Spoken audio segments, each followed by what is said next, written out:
Custo de vida, emprego e desemprego, cesta básica, tarifas públicas, salário mínimo.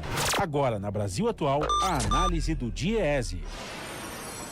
Vitor Pagani, supervisor do escritório do DIEESE em São Paulo. Oi, Vitor, bom dia. Oi, Marilu, bom dia. Vitor, bom dia, ouvintes. Vitor, vamos falar aqui sobre reforma da Previdência e um assunto específico. Que bom, você vai aprofundar esse tema.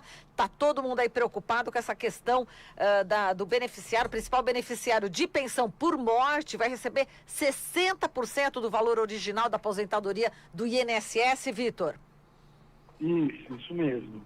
Semana passada, sexta-feira, né, os deputados votaram em primeiro turno o texto e os destaques da PEC, e aprovaram as linhas gerais do substitutivo que tinha sido produzido na comissão especial e acrescentaram algumas mudanças pontuais. Em relação à pensão por morte, é um dos pontos mais cruéis, né? Porque pode ocasionar uma queda expressiva da renda num momento sempre difícil da vida. Então, alguns dados aqui para a gente introduzir o assunto. Segundo o Anuário Estatístico da Previdência, as mulheres representam 83% das pessoas que recebem pensão por morte do INSS. Entre essas pensionistas, 71% são idosas, já têm mais de 60 anos ou mais, né? E as pensões por morte, elas representam 25% dos benefícios do regime geral. Então a gente vê que tem um impacto expressivo bastante amplo, né? Você tem uma ideia, o governo estima com essa alteração um corte de aproximadamente 130 bilhões em 10 anos, que é quase 15% do impacto total que eles estão estimando com a reforma, né? Então, pelas regras atuais, a viúva ela recebe 100% do benefício que era pago para quem morreu, né? A alteração que é feita reduz esse percentual para 60% do valor do benefício de quem morreu, né? Mais 10% por dependente adicional. Então, para dar um exemplo, se a viúva não tiver nenhum filho dependente menor de 21 anos, ela vai receber só 60% do valor do benefício de quem morreu. Se tiver um filho dependente menor de 21 anos, recebe 60% mais uma cota de 10%, portanto, 70% do valor do benefício. Agora, quando o filho completar 21 anos, deixar de ser dependente, essa cota ela não é revertida para a viúva. Então, ela vai passar a receber apenas 60% do benefício. Então, a gente vê que é uma queda expressiva, né, do rendimento das famílias por ocasião da morte do companheiro, né, do cônjuge.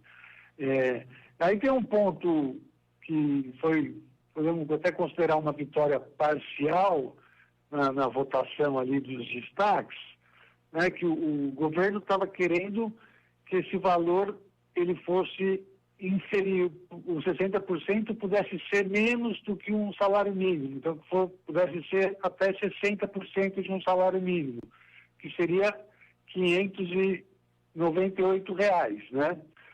E aí foi aprovado um destaque que coloca que na nova regra o valor só poderá ser menos de um salário mínimo se a pensão for a única fonte de renda formal do dependente principal. Então, para exemplificar, se a viúva não tiver outra renda formal, ela vai ter garantido um salário mínimo nesse caso, né? Então, isso foi um ponto ali que foi aprovado entre os destaques, né? Agora, ocorre que ainda não tem definido em lei o que é renda formal, né? Então, isso ainda vai depender de ser regulado por uma portaria ou por uma lei complementar no futuro, né? Mas enfim, a gente vê que é um dos pontos mais polêmicos, né, e mais cruéis aí da reforma, porque está cortando benefício principalmente das mulheres idosas com um rendimento muito baixo, né? Então, não tem nada de privilégio sendo cortado. Na verdade, está cortando o benefício que ajuda na subsistência, e a gente sabe que quando alguém da família morre, as despesas não são reduzidas, né? Então, quem paga aluguel, quem faz mercado, todos esses custos, né, todos esses gastos do orçamento familiar, eles permanecem. Então, cria uma dificuldade muito grande aí, principalmente para as mulheres pensionistas. Exato. Eu estava aqui comentando, a gente conversa, você estava falando, eu estava comentando aqui com o Glauco, né? A gente estava tentando, estou tentando achar uma palavra, né, para definir, né, o que vai acontecer, né, com os pensionistas, as pensionistas, e não tem outra, é sacanagem, né? É porque a pessoa que se aposentou, ela contribuiu a vida inteira, contando que, no caso de falecer antes da cônjuge, vai deixar uma pensão do valor, né? E aí mudam a regra no meio do jogo, né? Você falou bem, é uma sacanagem. Tá certo, Vitor, e com essa sacanagem já termina aqui a sua participação. Muitíssimo obrigado e até amanhã. Um grande abraço. Obrigado. Até amanhã. Até amanhã. Falamos aqui com o Vitor Pagani, ele que é supervisor do escritório do Diese em São Paulo.